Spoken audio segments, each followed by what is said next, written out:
আমার কি হবে আমি জানি না, আল্লাহ আমারে বাঁচাও।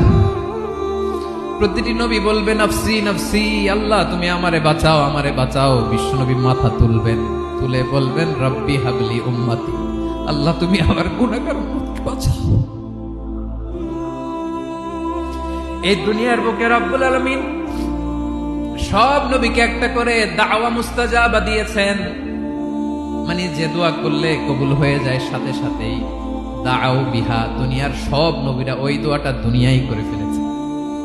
সব নবীকে আল্লাহ একটা করে দোয়া দিয়েছেন, নবী দোয়া করলেই কবুল। সব নবীরা ওই দোয়া করে ফেলেছে দুনিয়াতে। বিশ্ব নবী বলেন আমি করি নাই। ওয়া ইন্নী আখতাবিউ দাওয়াতি শাফাআতান লি উম্মতি ইয়াউমাল কিয়ামাহ, আমার ওই স্পেশাল দোয়াটা আমি দুনিয়ার বুকে কঠিন বিপদে পড়েও কোনোদিন করি নাই। আমি আমার স্পেশাল দোয়াটা কিয়ামতের দিন আমার গুনাহগার উম্মতকে সুপারিশের জন্য রেখে দিয়েছি।